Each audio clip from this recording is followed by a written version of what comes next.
This episode is brought to you by Amazon Prime. Black Friday Game Day on Prime is an epic day of live sports. It all starts at 9 a.m. Eastern with the Capital One Skins game. Then, Black Friday football returns when the Bears take on the Eagles at 3 p.m. And it culminates with the final night of Emirates NBA Cup group play with Bucks Knicks at 7 p.m. and Mavs Lakers at 10 p.m. Black Friday Game Day, only on Prime. Every who down in Who Newville liked the holidays a ton, but where to get great prices on gifts they had no idea. None. They searched and they searched for great gifts under $25. Gifts for spouses and friends and even their toddlers. When suddenly one who shouted, Walmart has what you want, knowing they have Lego, Tree Hut, and low prices to flaunt. So they enjoy the holiday season as Who's often do. Cheering and shouting, Walmart has incredible gifts. Who knew? Find gifts they'll love under $25 at Walmart. This episode is presented by State Farm. Having insurance isn't the same as having State Farm. It's like needing the protection of an offensive guard on the football field, but getting an elementary school crossing guard. Sure, they're both guards, but you can only trust one to keep your quarterback safe when the game is on the line. So don't settle for just any insurance when there's State Farm. Like a good neighbor, State Farm is there.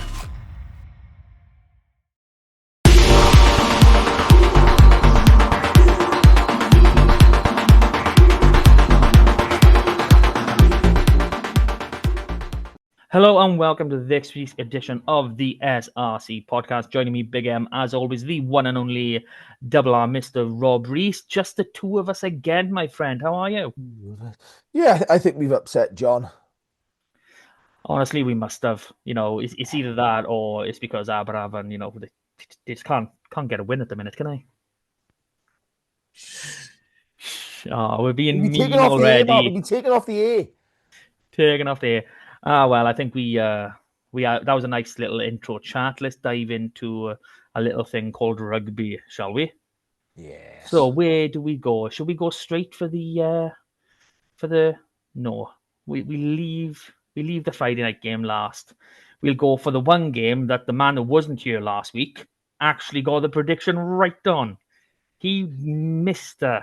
John Bucky Harris, predicted a draw for 3 games and he actually got one. He didn't predict it. We thought we'd mess him up. But no, we messed ourselves up instead. Bridgend and Swansea, 29 all at the Brewery Field. Honestly, by all accounts, it looked as though Bridgend had really picked things up. You know, they got off to a hell of a start. You know, obviously Swansea crept back into a little bit, but then Bridgend kind of realised what they had to do. I think, what was it, like 29-17, something like that, going into the last 10. And did Swansea have a conversion to win the game? Or was it a conversion to draw? I'm trying to think now. And I've lost it on my head. It was one of the two. Let's just say that.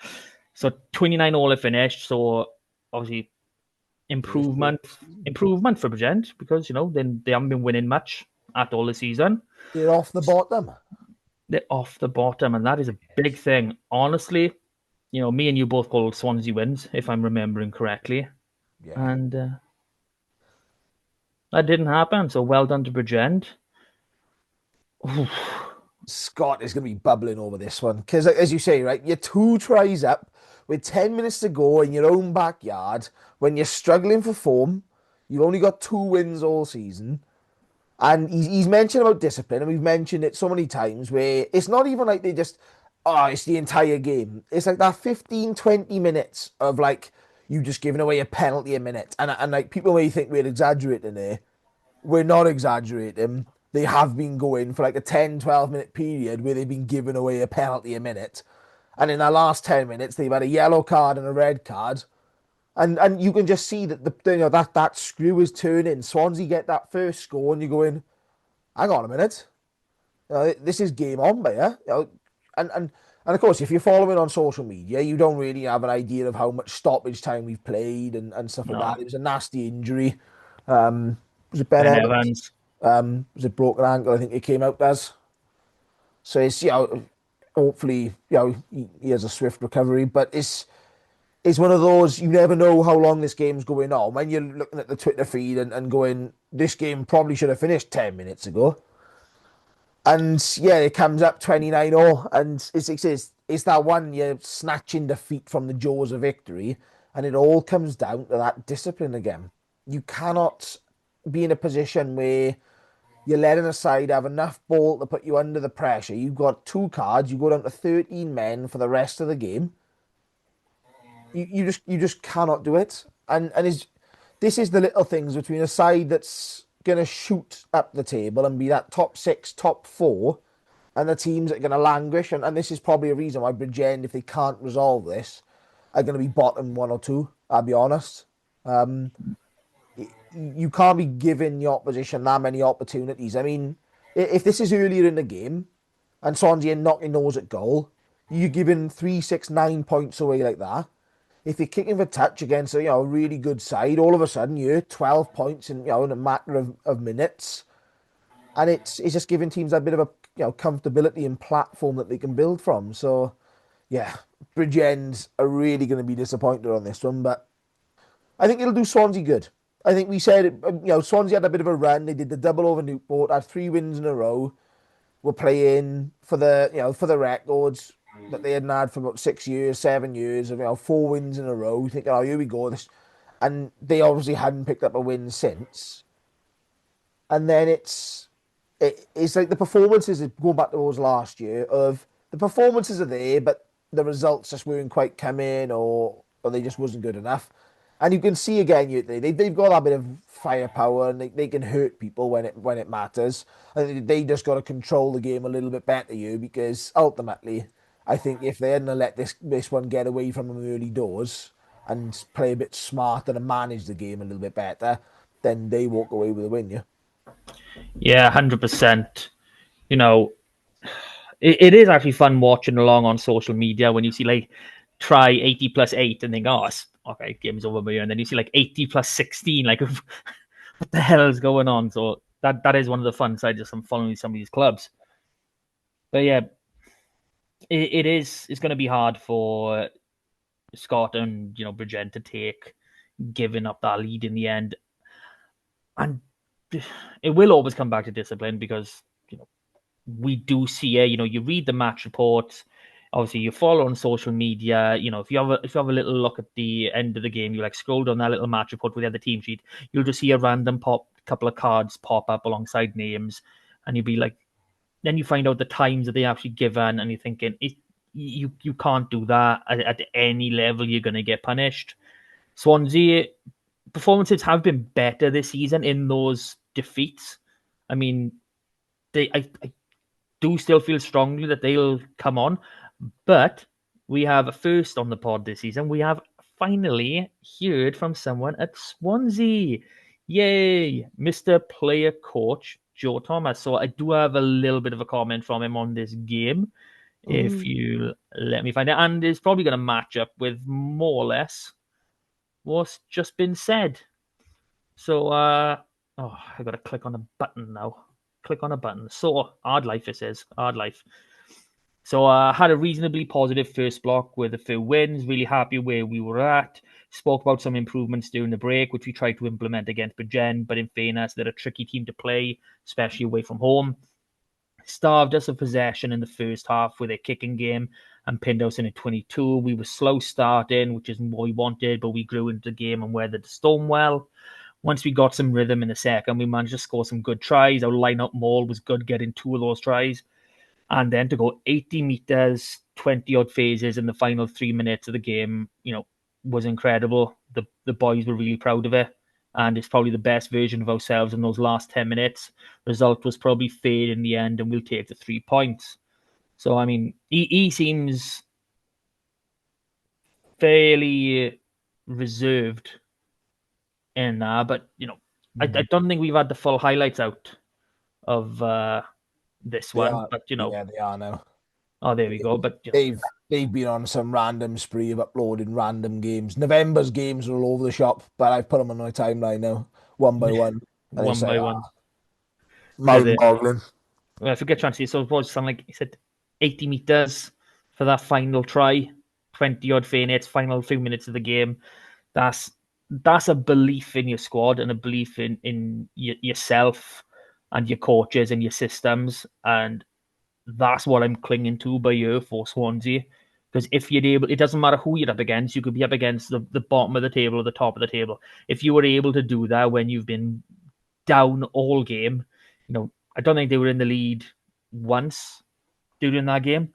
So to actually be able to do that at the end, to just claw back that draw, that's absolutely massive. And things are only going to get better as you keep moving forward. So yeah, I think things not quite as positive as the double over Newport, but a lot more positive than the first half of last season. But we're into block 2 now. This isn't these are games 8, 9, 10. Well, I think 9 in a round 9. I should actually say that right. So it's not as though you can we'll catch up later. You're in the midst of it now. Anything you've lost at this point, you're already catching up on, and losing any more is just going to put you in a position where you're not going to get a crack at the top 4, and you lose too much between now and Christmas. It's only 3 games, and you're not going to have a crack at top 6. You're going to be completely out of it. So that was a lovely 29-all draw. Thanks for messing us up on that one. Bloody Bridgend and Swansea. Okay, travel a bit. John stayed above me in the prediction lead as well. I know, just from that, it's unbelievable. Unbelievable. So we'll travel a bit further west to Llandovery, where they took on Pontypool. And it was more or less as predicted, to be fair. Llandovery, they go out, they get their first few tries, they build that comfortable lead, 20-10 at half time. And they just build upon it into the second and end up getting a 6-pointer. 2 tries for Kieran Abraham, 2 tries for Harry Holden. I'm bloody saying the wrong names all the time by you. And 1 for hooker Cam Lewis. You've got a nice start on Llandovery and Ebbw Vale hookers. I'm sure you'll give us at some point during this little podcast. But 5 tries at home, 6 points in the bag, probably expected. Jack Maynard doing the kicking in this one. 5, all 5 conversions and 3 penalties. Hell of a haul for him. Starting at 15 for the first time this season. So obviously good to see him get some time, in a number 15 jersey. But Pontypool have been really, just looking at the table, Pontypool have been really poor this season. I think 3 wins from 8. Yeah, that's not the Pooler we're used to. Only 16 points as well. I know 2 of the weird thing is one of their wins was a 6-pointer. The other 2 were 4-pointers. So that's 14 points from wins this season. So in their 5 losses, they've only got 2 points. That's just not good enough for a side that's been consistently 5th. Was it the last 2-3 years they've been 5th? Yeah, something like that. And they've been considerably above 6, but not close enough to 4th. I'll be honest. We've mentioned they've poorly recruited and they're suffering as a result. You can't expect to go to a side like Llandovery. We all called it, except for John, who called the draw. I know. It's Llandovery score a lot of points at the moment. They're conceding a lot more than they would like, but it's a young team, and I think Euros Evans has said he's very much mixing in the local boys, whether that be a Llandovery owned player through the local clubs or the actual Scarlets allocation. They're giving those boys a chance with their experience. And we've been talking off air around losing key players the last couple of seasons and where they're sort of coming through and having to sort of forge new relationships. But I'll be honest, I think this is a massive one for Llandovery because you've got to make hay whilst the sun shines. It was obviously a week that Ebbw Vale weren't playing, so they closed that gap, even though obviously the fixture is still in hand for Ebbw Vale. But just you just get your points on the board, put as much pressure as you can. 6 points, you're done. You've closed the gap to 3. You go back above Quins, and sort of the bonus points are ticking over. And that's the other key thing. We mentioned the bonus points for Pontypool. So Llandovery and Carmarthen are both 6 games won, 2 games lost. and there's 4 points between them. You know what I mean? So that's the value of the bonus points this year. You know, there's bonus points everywhere. There's 2 chances if you're losing and 2 chances if you're winning. You know, that's a lot of points to be picking up. And whilst Pontypool are down there, you got to be taking those opportunities, and they are. You know, you get your tries going. Jack Maynard keeps the scoreboard ticking over as well, because Llandovery are a side that like mixing in the odd penalty here or there, keeping it going, keep that clock ticking. But yeah, Pontypool really disappointing yet again. You'd be happy with 24, and I thought last year, 24 points scored, and I thought last year Pontypool were quite renowned for being a tough defensive side. They love going through sets, were pretty well disciplined, a good set piece, love their rugged physicality, the tackles, the contact zone, all of that. But this year they just getting mullered. It's like they've not found a balance. The front row I'd still think is their issue, and I'd be mentioning it every pod until they resolve it. It is still the issue, and you can't expect to go, I'll be honest, to any of the top 5 sides, that's Ebbw Vale, Llandovery, Quins, Cardiff and Aberavon, without a good pack. You just can't. Yeah, And yeah, the surface doesn't suit Pooler either. Like at the moment, they can't play good rugby in Pooler Park. And if they can't get a really good 80-minute performance out on artificial turf, so you can't even say the conditions have been against them, and they've got the right players and the wrong sort of ground. They just can't get into games, and ultimately I don't think they were ever truly in this. And that's the problem.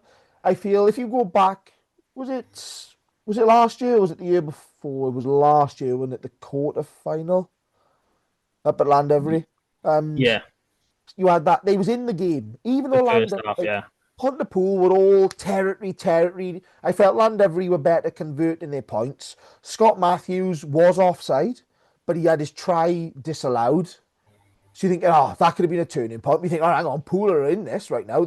They score a try here and they're winning because the Scott Matthews try would have given them the lead with and then all of a sudden, like you're looking at it, like, you go away in the last 10 minutes or 5 minutes, bam, bam, 2 tries and they're gone. At least with that, you can go, boys, we went in till the end and we fought them for 75 minutes.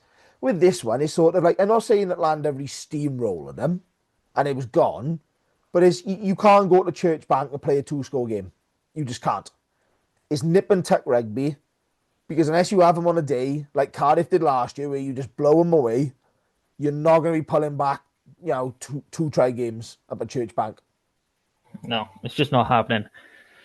It's really, really hard to see Pontypool at this. Like, obviously, I mean, everyone's obviously new to Super Rugby Cymru, but in terms of the top flight, they're still pretty young, given where they were for so many years. So even though they did have those good few fifth finishes, they're still quite young, being at this level again. Need to say. But like we saw earlier with Newport, it took a Gwent derby to reinvigorate them. So maybe it'll do the same for Pula. Who knows? So our final game from this past week was the televised one. And what a game this was. This was the definition of Tasty. intense. It was absolutely unbelievable. And so I'll just cut straight to the chase. Newport win 19-12, 14-0 at halftime. I have no idea how the scoreline was that close. Honestly, it felt as though Newport left about 1,000 tries out on that pitch. The Newport from the first 5 games of the season, they're dead. They are gone. They don't exist anymore. They never existed as far as this 23 is concerned. They were absolutely on fire. You sort out those handling issues, and quite frankly, you've basically made Cardiff look like a 4th-tier side. It was so dominant in places, and I'm happy in terms of the league to see Newport back, but I'm worried to see Newport back at the same time. Yeah, it was. It's one of those games. You look at the score, and you wouldn't necessarily assume that this was a cracking game of rugby, but it really was. And like you said, Newport scored that second try. At that time Cardiff hadn't scored, and you're going, they're going to pull away here. And I think this is a sign that Newport are they're a developing team. They're coming back from all those 5 games lost in a row, and they aren't finishing as many chances as Newport of last year, but they're starting to get there. And when they are playing the rugby, it's bloody good rugby. You're seeing that bit more of a physical edge. I think Josh Skinner, the last couple of games, has been absolutely outstanding. Yeah. He's gone from he hasn't had a poor season, but he's usually he's a team of the season sort of level contender. He struggled this year. I thought his Swansea performances were poor. He's been below par. And these last couple of games, he's been arguably Newport's best player. He's been right up there, getting in the face of the opposition, that sort of hard line carrying. And Cardiff, the only thing credit to Cardiff is the defence was really good in holding Newport out long enough for these tries to matter. I mean, Alan Rees scores that first one. You're going, how? How are Newport not miles ahead in this? How have Cardiff just clawed their way back to within one score? And I'll be honest, it was that sort of that 20-minute period then where it was back. Newport had a bit of a phase of possession, then Cardiff, and you're going, if Newport don't score theirs, it's a bit like American football. It's if you go 3 and out and then the other team goes up and scores, thinking, hang on a minute, we got to do something here. Otherwise, when they get their little 5-10 minute spell, if they score, we're in trouble.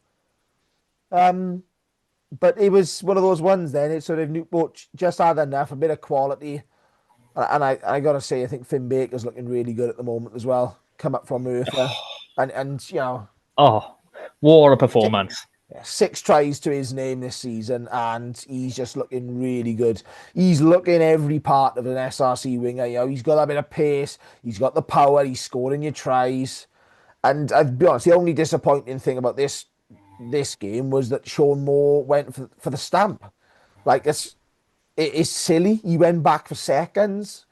I don't think he doesn't make the contact that we've seen in other games in this league punished this year. But it sort of just ended Cardiff's momentum then, and then Newport saw it out. They marshalled it out. And that's a sign of a team that's confident. This is a big derby game for Newport. And, Cardiff Newport is the traditional Boxing Day game, right, for them. It's that big, it's the city derbies, all the history is there. And this one wasn't done, when that red card was there. So they had to see it out. And that they wouldn't have seen this game out at the start of the season. And they are doing that now. And as you say, they've got some decent wins. In them 3 games, they started it with Ebbw Vale. They've got a Cardiff win in there. That's 2 of the top 4. So I think we'll see this Newport team go on a little bit of a run. I think they're a bit more settled now. I think you're starting to see the partnerships again. I think Shea Hope coming in the last couple of games has been outstanding. And I think that's the only thing I would be looking out for if I was a Newport supporter, is that cover at 9. If Shea has to go back with the Dragons and around, obviously, all these games that they're playing now with, out the window, or once the boys go back in the spring for the Six Nations camp, stuff like that, it's just making sure your scrum half cover, Dav Buckland or players like that are going to start filling in where he's been leaving off, because he really has elevated him. Yeah, I mean, I don't know what to say about Sean Moore. It's uncharacteristic for one, but I think it was more of a sign of how dominant Newport really were in this game. Like, you don't generally see players like that frustrated to that level. And I know we could argue we've seen a lot of holding, and maybe that needs to be dealt with. You grown men, deal with it. You know what I mean? Yeah, you can't stamp on a player and you can't stamp on their head, right? It's a sign of the pressure. We've seen it with Corey Baldwin with his. It was when his team were under the cosh, the stamp comes out, and immediately you see the player basically go, shit. What have I done? And it's silly. There's no TMO at SRC games. So in fairness to the referees as well, and the officials, they're picking it up. And I think this is the key thing is consistent. Yeah, Yeah, so we've seen it consistent. We've seen it in the Wales games this year. We've seen it in the autumn internationals. And you go in, this is consistent. You cannot do that. Whether you make content or not, foul play is a red card. An attempt at foul play is a red card. fully deserved. So probably expecting another 3-match ban. Then, seeing as that's what we've been told, Mr. Yeah. Corey Baldwin has had. So that's going to be hard for Cardiff because they went for a fair while without their captain, and now he's going to be Well, gone again. that's it. They started the season without Craighead, without who's the actual captain at the start of the season. That's who was going to be captain. They had no Nathan Head, no Aled Ward, no Alan Rees, no Sean Moore to start the season off. They all came back together. They were all ready for the Ebbw Vale hiding back down at their place before they chickened out. And before you know it now, So, like he's probably going to be missing for a couple more games. so are you trying to tell me that all those boys back fit got together and pushed a post over? Yeah, That's 100% what we're saying. But no, honestly, we've said the, the level of rugby we're seeing is absolutely brilliant. And if you haven't seen this game and you get a chance, have a watch. There hasn't been a poorer SRC game on TV or online, however we're going to say it this season, and it's getting better and better. And that's what I'm loving. It's absolutely brilliant. So that's but that's how. that's just it. All right, there is. You look at the next few games as well, and where the teams are. You've got Ebbw Quins this week, which we'll cover. You've got Aberafan, Ebbw Vale then down at Tag, and again that's tasty. That's going to be a big physical clash. Quins and Cardiff, again that's third versus fourth as we're speaking. Then we got 3 games then on actual S4C TV: Cardiff Bridgend, RGC Newport, Llandovery, Ebbw Vale. And I'll be honest, I mean, the Cardiff Bridgend game could be a bit of a blowout at the moment, the way that Bridgend are playing, but they're very good at playing good rugby at times. So if they turn up, they can get it a good fixture. And again, RGC, if it was at Newport, you probably go in a different game, but is that but RGC? So all of a sudden you're going, well, that's another tasty game. You're going to see a lot of good rugby, an absolute load A load of of good good rugby, rugby. and you're going to see Carmarthen Quins play on Thursday, right, man? Hey! You're going Don't to think I'm always. going to ribbon you just because you're on the podcast, Martin. Just because you're on the pod. If anything, I'm going to go even harder at you for Quins because we're on the podcast. Just so we got all the evidence. I'm sorry, mate. I just can't get the image of you saying you're going to come at me harder. It's just wrong, my friend. It's absolutely wrong. Flip that one. Flip that one. Cliff Owen is still PG. No one knows what we're saying. No one knows what we're saying. All right, then. So that is last week's all done and dusted, and still not quite a full round of fixtures, but we do have 4 to 5 this week. I think it was the RGC Bridgend game that has been taken out of this lot. So where to begin? Go with Friday now because we got team news right for the Thursday thing. We should end on team news. Yeah, we like to end on team news. Yeah. End on team news is fun. So Llandovery at home to Aberafan. I've got some coaches' comments. Mr. Nick White, wherever he is in my WhatsApp. Where are you? Where are you? There you are. Good man. Okay. Disappointed with the Quins result because we felt that was a game we could have won, but our set piece didn't function well enough in the first half, and we gave ourselves too much work to do in the second. Long time to live with our loss, and we're now going to Llandovery with a real drive to put it right. The Drovers have been one of the best, if not best, team in SLC over the last 2 seasons. We know down there they're a tough team to beat, littered with talented players who've made a win in the habit. But we know on our day we're capable of beating anyone in this league. It's about putting everything we learned from the Quins game right, and with a real energy for 80 minutes. So, being positive, probably more annoyed at the Quins result than anything I'm reading from that. And, this break, rightly or wrongly, has come at a good time for some teams, bad time for others. Maybe having a loss hanging over them is gonna, spur Aberravan on to really do something now at Rovers. Yeah, it's not a bad layout. If you're going from a defeat at home and you're sort of saying, oh, actually, like this fucking turn this around now. Oh, Let's straight away, PG's let's gone. PG's let's gone. let's get it. Let's focus on it because ultimately there's a Tuesday and a Thursday session. I know boys will go away and watch on Huddle and stuff like that, but they can maybe get an opposition session in. Go right. Well, on one Tuesday we'll do our normal session, and then the Thursday we'll go normal. But then the next Tuesday session we'll do our usual classroom hours, but we're going to do a bit of opposition focus. And what can we pick up? What weaknesses? What areas can we target with Llandovery? And I think this is going to be a really interesting game because typically I don't feel that Aberravan are the strongest challengers on artificial turf. Um, and I think we've got two teams here that are typically very strong up front, and there's a bit of change in who they are, in terms of what your sort of packs are going to be looking like from years gone by. So I think it's going to be an open game again. I think we could see another 60-pointer here, like as we saw in Church Bank sort of last week. And I think due to the Scarlets playing the same time as or the same weekend as Wales, I think we're expecting allocations to be tight. Quins, as team news already told us that. And I think that could help Aberravan out as well. I think Llandovery have got a few areas that are a bit bare, either behind their own player or behind the Scarlets allocation. I think if Aberravan can defensively tighten up, I think they've got a very good attacking squad, plenty of young, potent threats. Their pack is starting to get going well. And I'll be honest, one player I'm going to call out because I think has been playing really well is Lewis Marsh up front.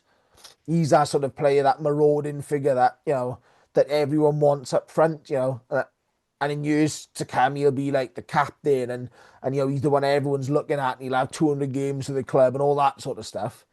So I think this will be a lot closer than the Llandovery Pooler game. I I still think Llandovery will have too much. I'll be honest, especially at home. I think they're too experienced and just a bit too much quality for Aberravan side. They're still settling their defense down. But yeah, it's Llandovery, but I think only but by a score, 7, 8, 9 points sort of margin. Okay, I do have one teeny tiny bit more news to share if that changes anything. Gwillem Evans will not be involved for Aberravan. He is with the Ospreys up in Edinburgh. He's captained a couple of games this season. He's a big leader in that defensive line. Now, does that change your thinking a bit? Like, does it probably edge Llandovery a little bit more? Not not really. I just feel that Aberravan they've been reasonably settled, but they're still using a lot of combinations this season. And I know you can't factor in sometimes a loss of the experience and quality of one player. But I just feel this is going to be one of them games, you sort of it's a two-score game, but it's not like a two-try game. It's like I said, that's 7 to 10 points. And I just feel that if Aberravan can keep the scoreboard ticking early, that they've got a chance in this, but they've got to keep it ticking over. Got to take your chances when you get them. That's, that red zone, conversion rate is going to be key. But also, let's have a bit of a kick at goal. Let's see some points. I know everyone chases bonus points in this league because you've got a 6-pointer and your 6 point, your 5 point bonus points for the try and your 6 pointer. Win the game and then decide by how much. So, yeah, I think keeping in this one is the key for Aberravan. Yeah, and especially when you're going away from home, don't even think about bonus points until you've got that No, result sorted. yeah, Unless you're hitting 60 minutes and you're like three scores cruising. behind or whatever, then you like think, okay, we may need to score a few more tries to take something away from this. They need to.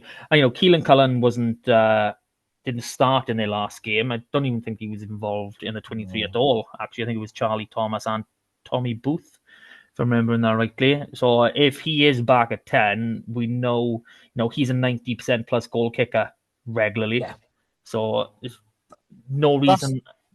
that's the Yeah, difference as well. And it's like when someone is of that quality is missing, like he didn't win them the game against Pontypool single-handedly, But it's like that one moment of magic, and it's like just having that player that just changes it. So yeah, it is key. I'm just checking. So I'm sure I seen. No, I thought I'd seen an Abravan player playing elsewhere. Might have been Crochets, because I know there's a couple of Quins boys playing Crochets. Yeah, so I'm just checking as the Crochet squad, but it's not. It's somebody else. I thought it might have Somebody been. else. I thought it might have been Scott Whitlock playing for some reason. I don't know why. Oh no, I think I've seen him playing somewhere, but I can't remember what or where for. Ah well, we'll move on. For some odd reason, we've allowed John to make his own selections this week, and it's an Aberafan match, so he's obviously gone against Aberafan. He's thinking with his head. He You can't. know, This is why he can't face the podcast because he's gone with Landovery over Aberafan. it's Even with a gotta clean be. sweep, though, Matt. Are you allowing a clean sweep?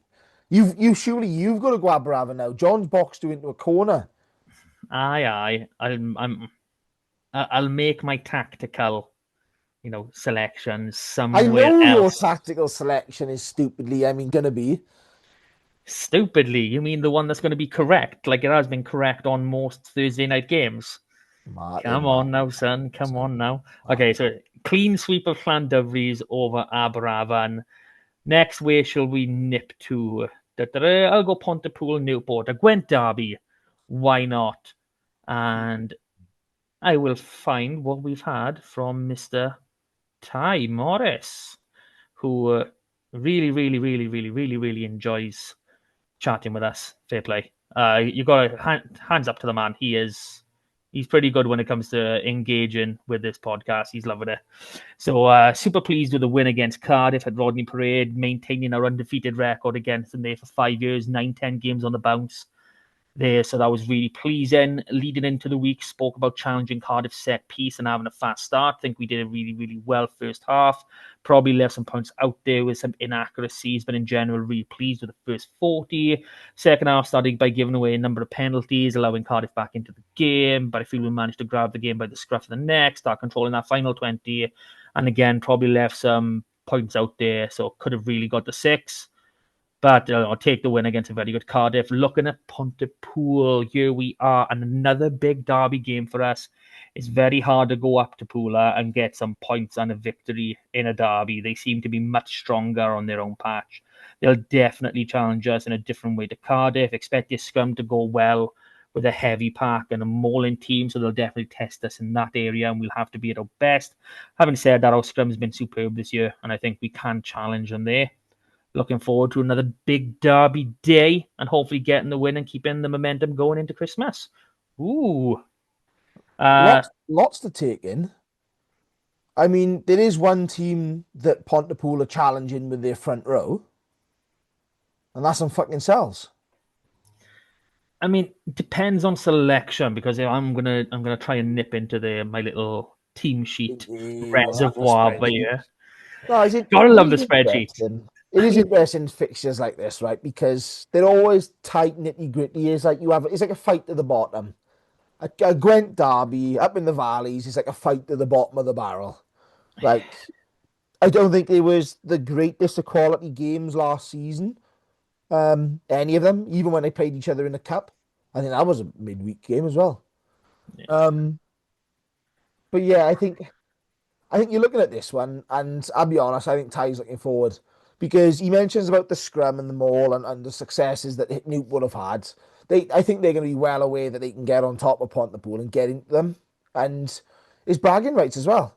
They've already done Ebbw Vale. If they can do Pontypool, That'd be massive. And 100% Gwent record at the moment. So it's that's a massive one for where they are. And like you said, I think there's two teams going in opposite directions. Pontypool started relatively okay, with their 3 wins reasonably early doors.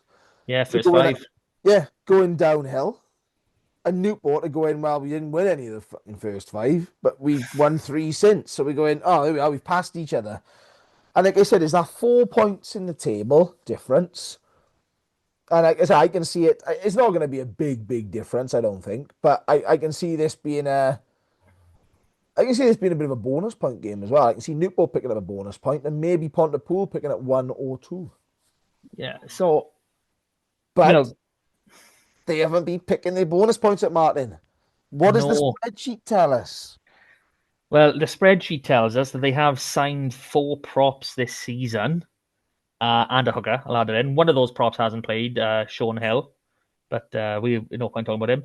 And I believe all the other 3 are basically kids still in nappies: Owen Popple, Tom Sims, and Jake Wisniewski, and they've all played a fair bit.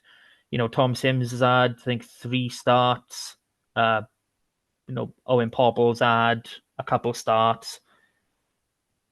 They're all very much involved. I'm looking at this player and I'm seeing you've got Kelvin Williams, Owain James, George Tuckley, Sam Cochran, Evan Wood. These names that are, key and best. These are renowned scrummaging front rowers, but they're not. I don't know if it's the combinations or how they're working it together, how they're trying to do it. I th- I think that's the key. I think is the combinations. I think they haven't settled on a front 3. I think having inexperience, especially in a front row, if you've got imbalance on one side, sometimes works more against you than if you've got imbalance on 2 sides, as in like inexperience. Yeah. But I also think is that second row partnership. They've been playing around and they've had Scott Matthews in there, Mike Hubert coming in and out of the pack behind them. Morgan Allen's been in and out of the pack. Dan Hill's been consistent. Joe Davis. How many lock pairings have they had this season? Like different lock pairings? Because Joe So Davis is obviously a new signing with the Dragons. Dan's yeah. been around a little bit, but they've probably had a couple of lock pairings, and that's where your weight is, right? That's where your big size is. That's where you're bulking up. So I'd be interested to see. Well, saying that, they've only had 3 lock pairings. It has been Dan Hill and Joe Davis for the majority. Yeah, One game with Ian Jones and I'm gonna butcher this name as I normally do, Liam Antrobus, and then another one with Antrobus and Joe Davis. So it has been majority Dan Hill, Joe Davis. Now, Mikey Herbert's only played a handful of games, yeah. 3, 4. Then you've got Morgan which Allen's come off the bench for a couple of games as well. yeah, Scott Matthews is the same, and I you've think got that's the 3 key players to them up front. I'm just looking at their flankers by here and that extra supporting weight. Ian Jones has, popped up at 8, so he's not being in there, which is would probably be ideal to stick him on the flank, to be honest. That extra bit of bulk. You've got Evan Minto, Ryan Jones, Callum Davis, all bouncing in and around here. Dan Hill has played 6 as well in that one lock pairing he wasn't involved in. It's hard to. They had Owen James, Evan Wood, and Sam Cochran as front row for the Bridgend smashing, and then it was the same front row when they got hammered by Cardiff, and it seems that they kind of scrapped it Yeah, from well, that. that's just it. There's a reactionary because to me, like you've had a good game against Bridgend, who, if we look across the wider form, they wouldn't have known this at the time, but if we look at the form since, I think Bridgend are pretty poor. Even though we said and we openly said it on the pod that they signed well up front in those 2 prop positions as well. But Cardiff, I think, have got a strong front row. I don't think they've got the strongest pack. They have if everyone's there, but so this is what I mean. It's the combinations, right? But yeah, it's a Newport win for me. And I Yeah, forgot who John's gone for now. I forgot who John Farmer. I'm assuming he's gone Newport because if he's not going for Aberravan, then quite frankly, he's going tactical in his Yeah, selection. So it's got to he's got be. Newport. So that's another clean sweep because quite frankly, really can't see Pontypool doing this. I would love for it to happen for the league, not for Ty or anyone else, just for the league, because I'm actually enjoying seeing Newport playing some decent rugby again. So over to the City Challenge. So Cardiff against Swansea, and I've got words of both of these guys, which is absolutely brilliant. So the rest from Joe, we had the first part earlier. So going into Cardiff, need to be better from the start, get out of the blocks fast, and be at the top of our game if we're going to come away with anything. Big focus on ball retention and composure. not be desperate and force things. When we were at our best against Newport and RGC, we showed we can put phases together and play in the right areas, doing everything to underpin that and bring the sort of intensity we talk about. Cardiff are a really good, well-coached side, and we know what to expect. They move the ball really well and will attack from anywhere. So looks like they know what they need to focus on, and obviously they're aware of the threats that Cardiff bring. And quite frankly, how could you not be? Over to Mr. Fish, who has actually kindly provided us with his 23, so we have a little bit more knowledge on this game. A game of more than 1 day ahead, which is nice. Tough game Friday with us not getting out of the blocks and Newport piling pressure on us. Couldn't get any attack going first half due to strong Newport defence, and we allowed them far too much ball. Please, going into halftime only 40-0 down, as it could have been, more given the amount of opportunities we gave them. But to be fair to the boys, they stood up well in our second part of the first half. It started off well. We threw some punches at Newport, managed to get an early try, but overall to come away with a point at the end of the game, take that and move on. Friday, Swansea home is going to be another tough game. Swansea improved massively this season and are a tough team to break down. Had a good session on Tuesday night and look to come out of the blocks Friday, as we know we can't afford to have a slow start. Loads of talk about starting fast and starting well, which it probably is a given for any team, regardless. But if we just run through the Cardiff lineup, so Ben Murphy, Alan Rees, Tom Harper front row, Evan Rees and Craig Hudd in the row, Lucas De La Rua, Nathan Hudd and Aled Ward back row, halfbacks Ethan Lloyd, Lloyd Lucas, Dewi Cross, Aled Summerhill, Matty Young back three, Oshan, Darwin Lewis, Elijah Evans centres. On the bench, we've got Gavin Parry, Cam Tyler Grockhart, Christian Brook, Ethan Phillips, Ben Fry, Joe Williams, Steph Crimp, and Tom Williams. How dare he put Tom Williams on the bench? He's been started every single game this season. Blasphemy, I say. But after being on socials for the last few days, and more big Cardiff, more Cardiff rugby fans, been looking at their predicted 23s for their game against Zebra. That's included about 6 or 7 of the boys I've just named there. So that's a really surprisingly strong Cardiff side, given the need of the whatever you call it, the firsts. I don't know what to call it. It's a really weird combination there. But yeah, both sides really going at it, and I'm loving it. I really am. Yeah, I'm looking forward to this. I think Cardiff are going to have far too much for Swansea, but that is a bloody good side. And like I said, that's that combination in midfield, right? We saw ODL and Elijah coming together here. It was Elijah and Steph Manuel last season that forged our partnership, a young team that just distributed. Aled Summerhill coming back to Cardiff, playing his first game last week. Matty Young is starting to really look good since coming back into the squad and looks a lot more depth at fullback than Reece Cummins has. I think obviously no Joe Goodchild in there, but Derry Cross is an absolute try machine again this year. And I'll be honest, Ethan Lloyd and Lloyd Lucas are starting to settle as a half-back pairing. So even though I've been a bit unsure about them at times, you can see them starting to settle. And yeah, it's the surface, it's the occasion. I just think they're going to have far too much for Swansea. That is a bloody good pack. It's the depth is there. I mean, Gavin Parry, I know, really solid hooker coming on for Alan Rees. Again, we talk about that depth across positions. Grockhart and Brook, Phillips and Fry adding in the weight behind and quality.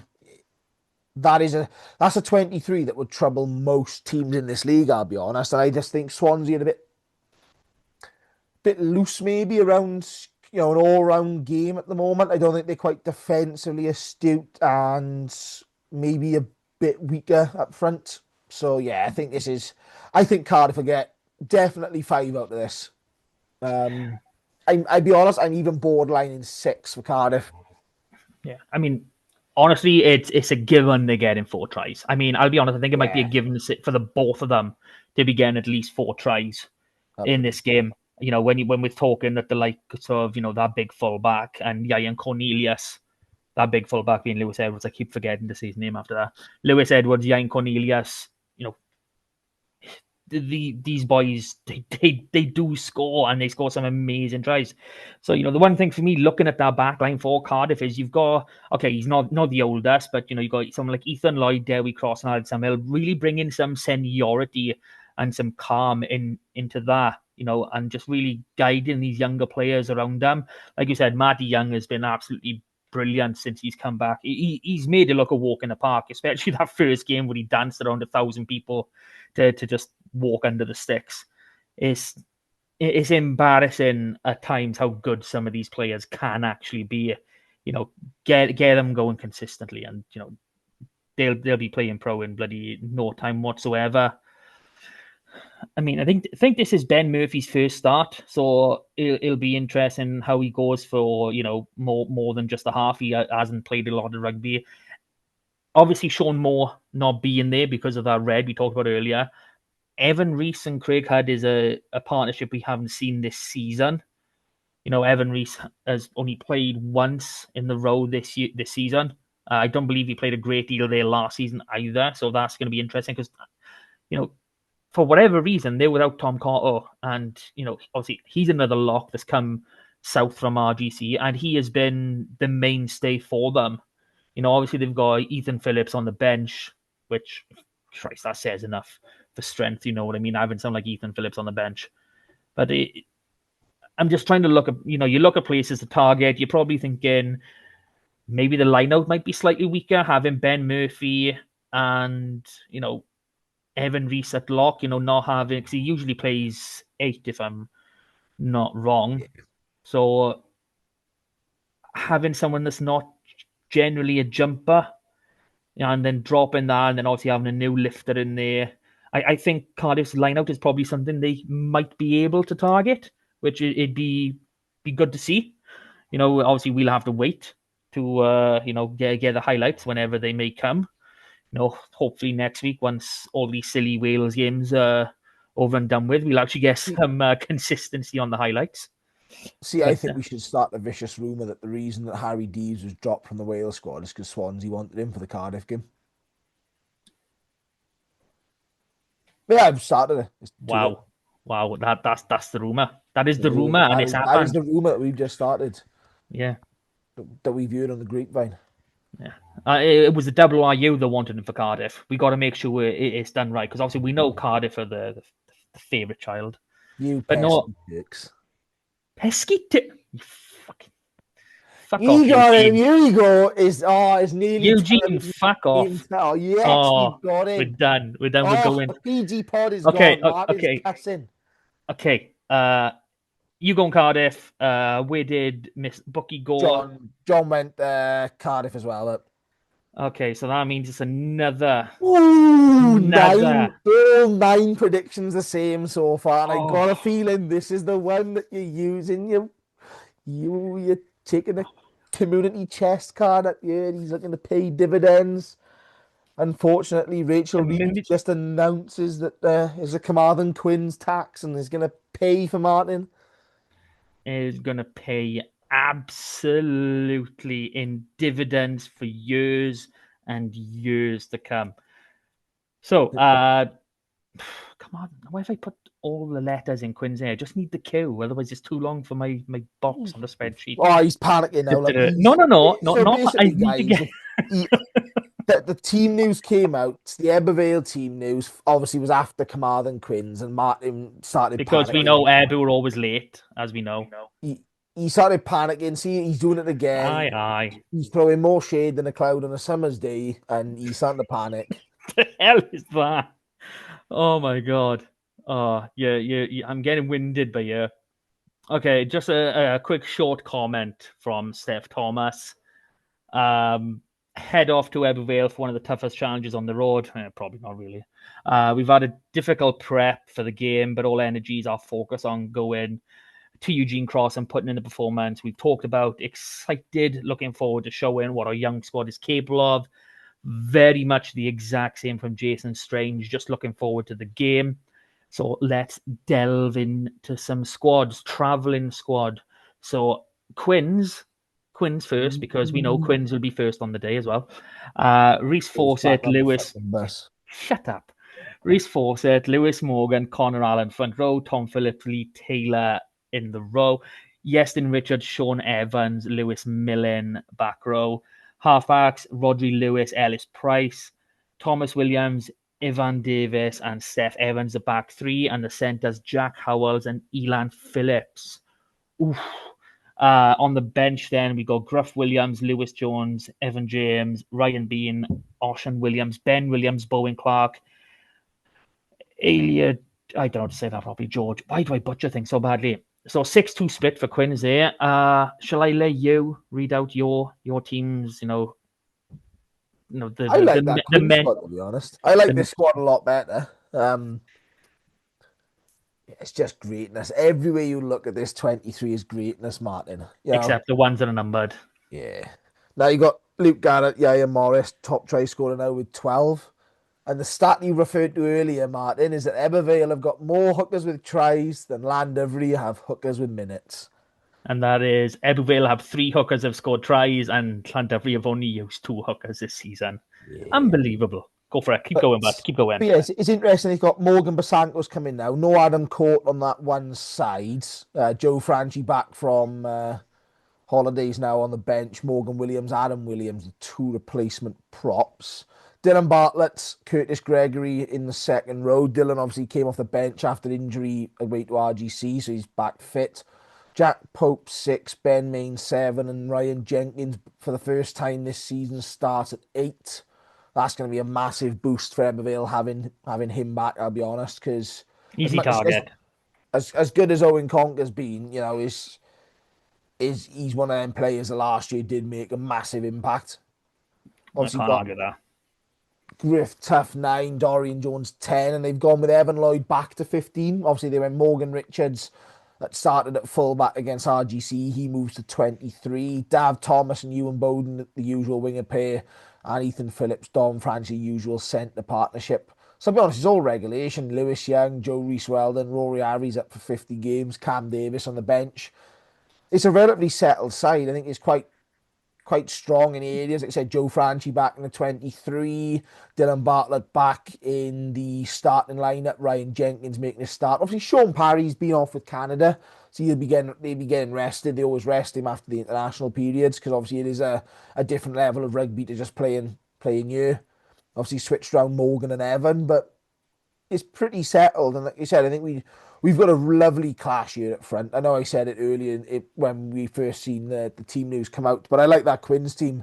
Fawcett, Morgan, Allen, Phillips and Taylor. That's just experience. It's solid. They know each other. It's quality. I've openly said it. Reece Fawcett, he may still be in the running for this, is the best player in the SRC right now. Give it to a prop. Give it to a prop. Yeah, just give it to him. Not even a hook. Don't give it to a hooker. Give it to a prop because that's who truly deserve awards right now. And if you don't know what I'm referring to, just pray for Ox. Pray for Ox. But I think we're maybe only 2 players away from being the absolute best pack we could possibly put out. I'd probably swap Ben Williams and Yestin Richards, but that's personal preference. Backline is it's more with the benches that's my concern. We've got Bowen Clark, who's a young 9, a really, really young 9. I think this will only be his 2nd or 3rd game if he comes off the bench. Rodri Davis not involved. That's a worry for me. Carwyn Leggett-Jones, who has been brilliant in his few appearances, is being held back by the Scarlets. Actually might be making his competitive debut this Saturday after making his regular debut, if that's what you call it, in a friendly against Harlequins this past week. Then you got, Gabe McDonald and Yori Badam, who are also being kept by Scarlets as well. Gabe and Yori are straight back in our back line. You make them available. Jack Howells moves to 13 and Gabe comes in because they got that connection. Not that I necessarily think Jack Howells is as good as Elan Phillips or vice versa, but that's just how the combinations are gone. And, Yori Badam, he's just magic. Absolute magic. Having it, Thomas Williams he's been a revelation coming in on the left wing this season. But when you put stick Yori Badham in there as well with Steph Evans. That's just too much power, too much power in the back three, and I can't believe I'm saying that because I'm absolutely over the moon with it. But it's going to be a battle of packs. We know it's going to be a battle of packs, and obviously you don't have Adam Court, we don't have Isaac Young or Sam O'Connor, who we've had featured a few times this season. So this is going to be a really tasty battle, isn't it? Because normally a team like a game like this is like one team's in good form or the other's not, or there's loads of players missing. I think it'll be interesting because I think we're very closely tied up front. I think it'll be down to a few things. I'm interested to see two things up front. It sounds very simple, but how the Ebbw Vale lineup goes and can Quins stop them all? If they stop them all, I think it'll be a big step towards getting a victory in this game. But also, how does Quins go in the scrums? I think that's a scrummaging setup. I think they have quite a stationary outfit at times, but they're changing that up front with the likes of Reece Fawcett. He's been all over the place. Lewis Morgan coming back in.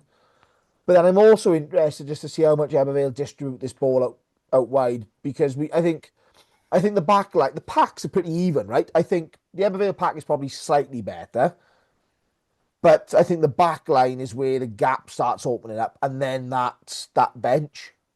So I think it'd be very interesting to see how much Ebbw Vale split it, and of course that can be conditions as well. It's going to be frosty underfoot, definitely going to be frosty, so it'll be a bit of a slick ball. So yeah, it'd be very interesting to see if Ebbw Vale can get that foot in early doors. And I think what we might see is they're going to vary it up. I think you might see a few of them trick mauls to start where you think they're going to engage it, but it comes off the top, and Griff plays some back moves, especially with Evan Lloyd coming in. That's a dual distributor in that back line, because you've got Dorian and Evan playing. Yeah, but you forget how good Steph Evans is at stepping in and being that distributor too. He is. He's a man that hasn't played URC rugby for like 3 years. Oh, and he's still the old fat retired bloke. You can't speak about players like that, but it's not nice. It's not fun. Fuck. It's not fair. What's the word? Defamatory? I don't know. Someone's coming after you. He is old. And he is old is fine, yeah. And he is retired. And he is podgy. He is, Martin. It's the t-shirt. It's the t-shirt. He's wearing padding, honestly. But no, for me, look, shut up. You've had your 5 minutes of glory. Right, so let's set the scene. John has gone Ebbw Vale, right? So at the moment, that's the scene. John being wrong. That's the normal scene, my friend. Well, you just ruined the scene, Marcus. You've given away the fucking prediction. You give away yours about 6 hours ago before we even started recording. No, I think you are right in terms of the lineout being a big place and obviously that mall. But if we look at what happened last year at Eugene Cross, and Quins have always had a good pack. And, they were, like you said, they were in that game for 70 minutes last year, different pod, different times, people. I'm referring to past editions, if you knew. And I think the pack has definitely taken a step up. This year, Sean Evans' introduction into this team has been huge. Tom Phillips being back fit. He only made it through the first block last season properly. And having that 6-2 split, having, two flankers, two back rowers like Ben Williams and Ocean Williams to come on, honestly, I think that's going to be a point of difference. I think the back row battle is going to be a big one. Obviously, I know you've got, Gardner, Jenkins coming back. Ben Main's not usually your main starter. So no, but that's just it. I think the thing with Ben, it was weird. So Sean is always going to be a natural 7. You've got Lewis Young who can play all the back row positions, but we play Jack Pope because he's the extra line-out option. But Ben came back from a nasty bit of injury from last season. He came up from Ebbw Vale a couple of years ago and sort of has been mixed sort of game time since with sort of injuries. He had a really nasty sort of bout of it last season, so it's taken him out of it. And I think they was going to do it before Cardiff wimped out, because that was the last time where Sean Parry was just off international duty. So they rested him, and they've done the same here. Obviously, he's been away with Canada. They've brought him back. Ben will start. So that back row could be interesting. So you say, is Ben's coming back in. Ryan Jenkins' first game of the season. He's been integrated. He's been doing his training every session, right? He's been mixing it in and doing his sort of his own Yeah, individual physio. But it's not the same. But yeah, just gonna tank Quinn, send him fucking home. shut up, shut up. Obviously, Yeah, we got it, Quins, everybody. He's going again. Quins are winning, so I'm going to be a bit of a realist by you.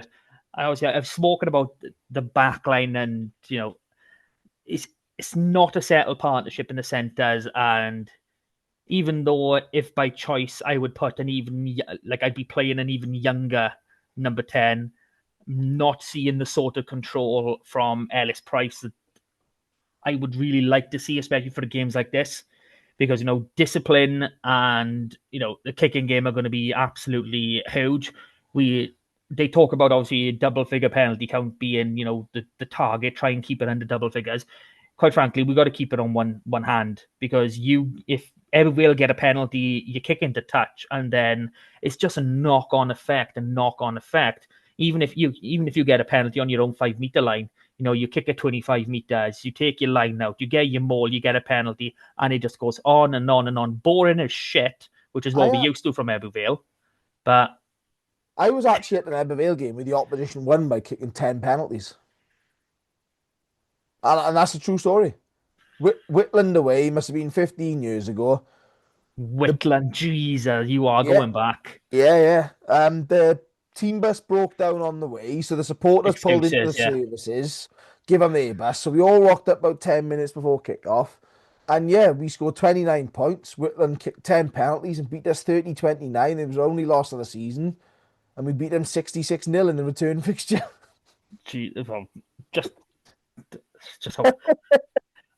I mean, Christ, I think. Why do I know that stat off the top of my head? There's no notes here if anyone's listening. That was not a planned comment. I just know those two fixtures from But that, 15 years ago. And I also know we were playing in pink because we did our breast cancer kit that year. yeah, but that's obviously like super ingrained into you.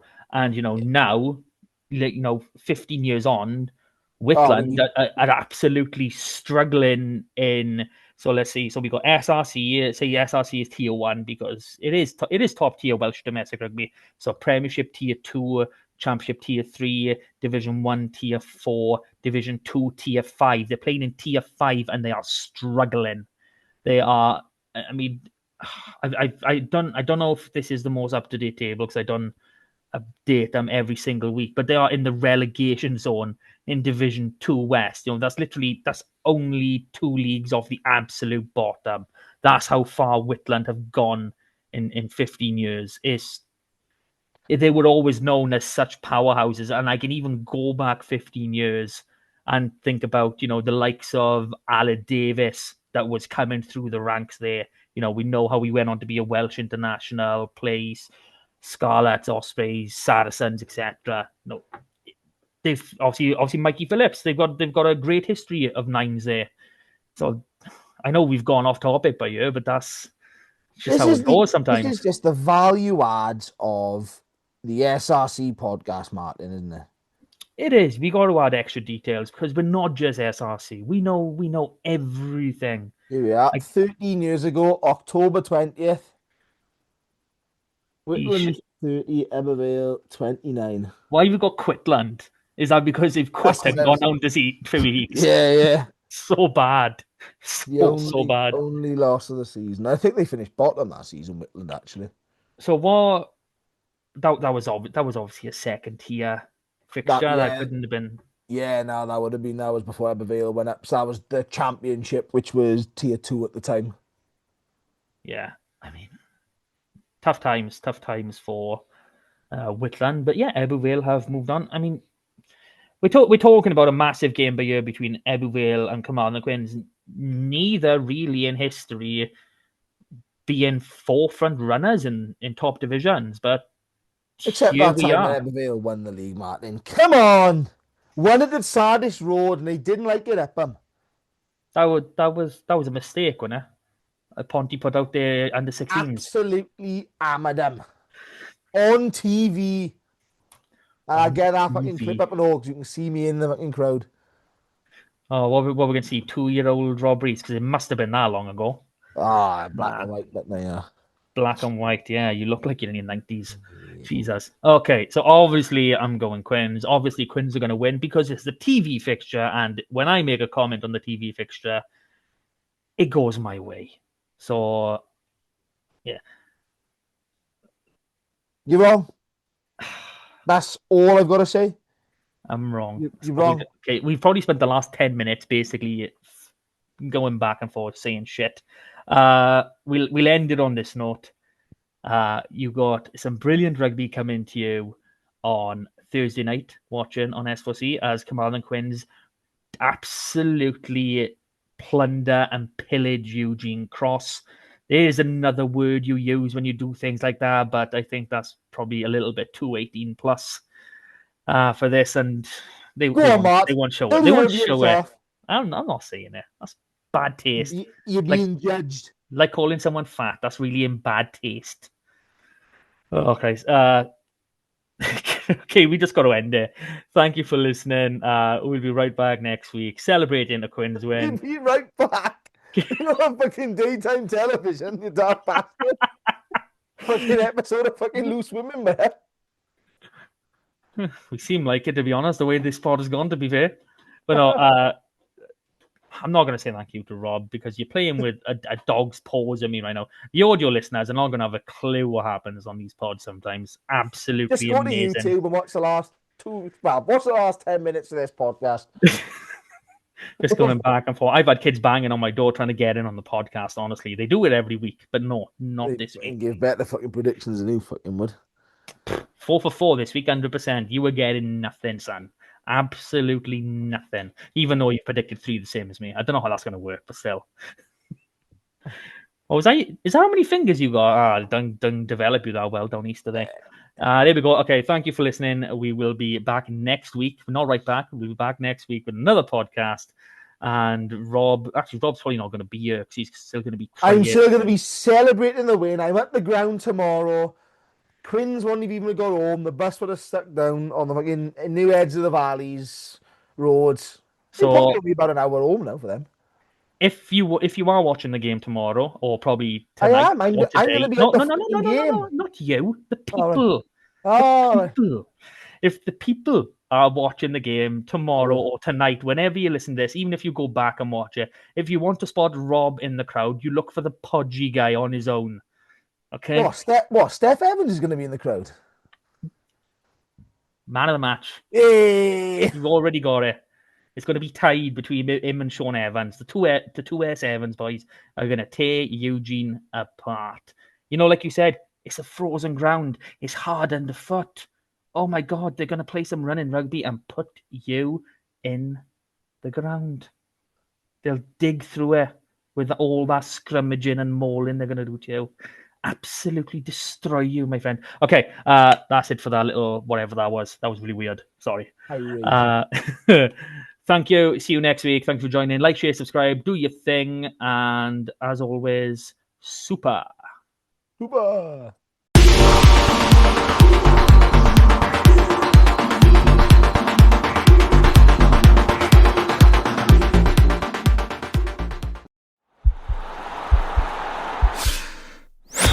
This podcast is part of the Sports Social Podcast Network.